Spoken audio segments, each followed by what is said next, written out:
안녕하십니까. 12월 12일 아침 김경국 TV 시작하겠습니다. 윤석열 대통령의 탄핵 국면이 지금 심각해질수록 민주당의 꼼수도 단수가 높아지고 있습니다.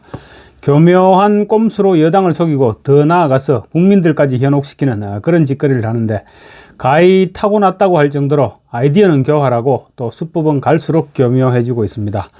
민주당은 우선 보좌진과 지역구위원회 관계자들을 댓글 부대로 활용하고 있는 것으로 드러나서 지금 충격을 주고 있습니다. 당 보좌진과 지역위원회 관계자들에게 윤석열 대통령 탄핵과 관련한 기사에 댓글을 달 것을 지시한 사실이 드러났습니다. 어디선가 제2의 드루킹 일당이 댓글 공장용 매크로를 돌리고 있을지도 모르겠고, 또 중국 우마오당은 댓글 한 건에 5마오씩 준다. 오위안이죠. 5마오씩 준다고 해서 붙인 이름입니다. 우마오당들이 활동하고 있을 가능성은 아마 거의 100%가 아닐까 싶습니다. 중국은 이미 지난주 탄핵 찬성 집회에서부터 국내에 있는 중국인들을 보내서 인증샷을 SNS에 올리도록 하고 있습니다. 지난주 탄핵 찬성 집회에는 중국 우유곽으로 촛불 바람막이를 사용하는 사람들이 부지기수였던 것으로 SNS 보도를 통해서 이미 확인이 됐습니다. 또 중국 사람들 여의도로 실어 날랐다는 택시 기사들의 증언도 부지기수입니다. 중국 앱인 샤오홍슈에는 인증샷 올리기가 경쟁적으로 벌어졌다고 합니다. 중국 정부 확인용인지도 모르겠습니다. 아마 이번 주 집회에도 중국인들이 상당수 참석할 것으로 보이는데, 현장 참석도 문제지만 댓글 부대는 정말로 매크로가 아닌 이상 중국을 따라갈 수가 없습니다. 민주당 지도부가 댓글 작성을 지시한 이상 분명히 오마오당이 개입할 것임은 굳이 확인하지 않아도 알 수 있을 것 같습니다. 국회 본회의장에서 민주당 황명선 의원, 충남 논산시, 계룡시 금산군입니다. 금산군 출신인데, 황명선 민주당 의원이 측근 그리고 관계자들과 텔레그램 문자를 나눈 장면이 뉴데일리에 단독 포착됐습니다. 바로 이 사진인데 명백한 여론 조작 시도입니다.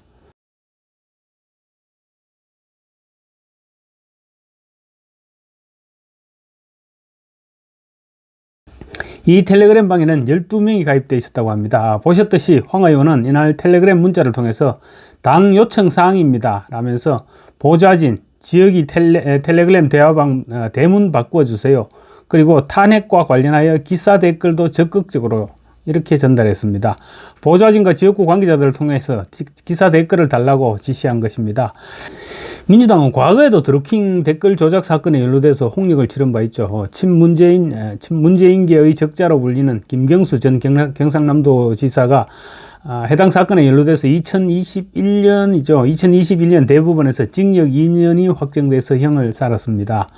김 전 지사는 그렇지만 윤석열 대통령에 의해서 2022년 12월 형기를 5개월 정도 앞두고 사면을 받고 지난 8월에 복권됐습니다.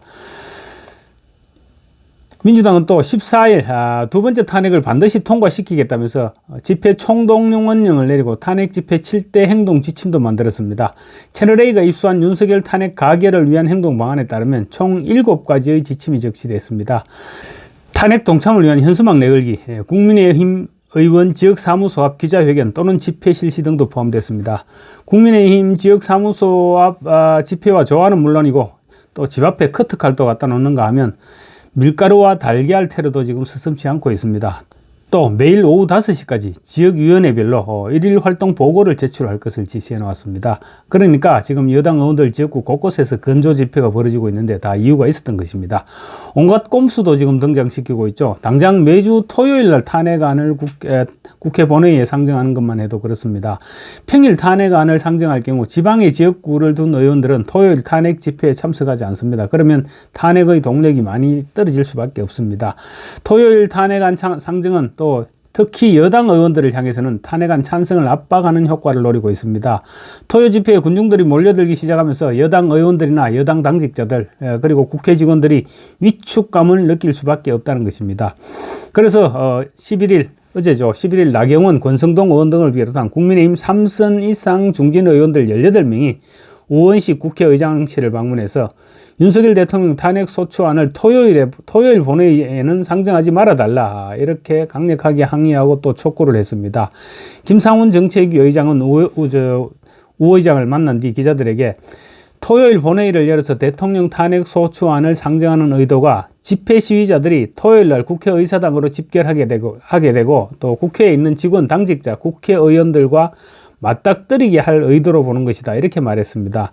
김 의장은 또 국회 관계자들의 신변 안전에 심각한 문제가 될 수 있으니 토요일 탄핵 소추안 상정을 지양해달라고 요구했습니다. 그리고 지난주에는 시위자들이 주요 출입구를 봉쇄하고 있는 상황에서 출구로 나가는 사람들의 신분증까지 조사하는 상황이 벌어졌다고도 말했습니다. 국민의힘 쪽 당직자나 관계자들 입장에서는 굉장히 난감한 상황이었죠. 그 시위자들에게 둘러싸여서 신분증을 제시해야 되는 그런 상황에 맞닥뜨리게 된다면 말입니다. 하지만 의원식 국회의장이 14일 탄핵안 14일 본회의 상정을 거부할 경우는 거부할 가능성은 거의 제로로 봐야 될 것 같습니다. 지금 의원식 국회의장은 중립이 아니죠. 중립이 아니고 민주당 편에서 의사봉을 휘두르고 있는 사람입니다. 그런 사람이 들어줄 리가 만무하고 아마도 속으로는 콧방구를 끼지 않았을까 싶습니다. 민주당의 또 다른 꼼수는 원내에서의 행실입니다. 민주당이 지금까지 헌법재판소 재판관 국회목 3명에 대한 추천을 하지 않았죠. 방통위원장, 이진숙 방통위원장에 대한 탄핵안 심의를 저지하기 위해서였습니다. 그러더니 갑자기 지금 대통령 탄핵 가능성이 높아지자 느닷없이 두 사람을 추천하고 나섰습니다.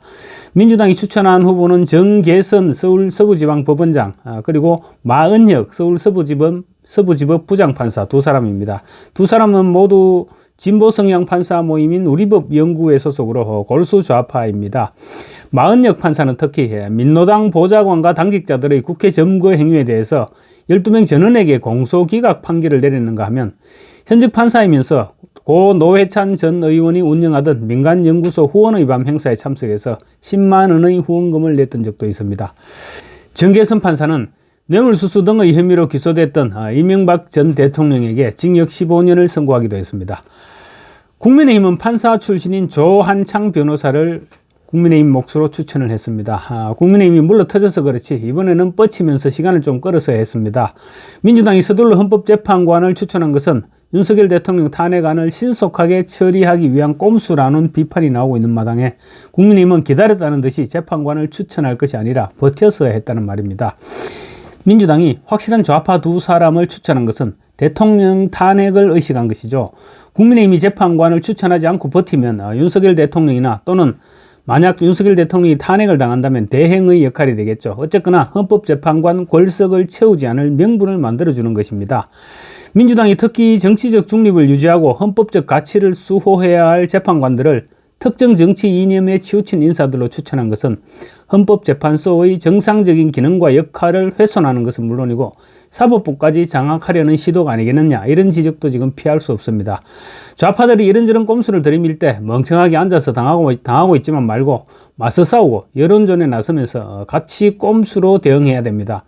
만약 대통령 탄핵 심리를 하고 판단을 해야 한다면 가급적 국회에서 추천한 재판관들이 임명돼야만 논란의 여지가 없어진다는 데 이견이 없습니다.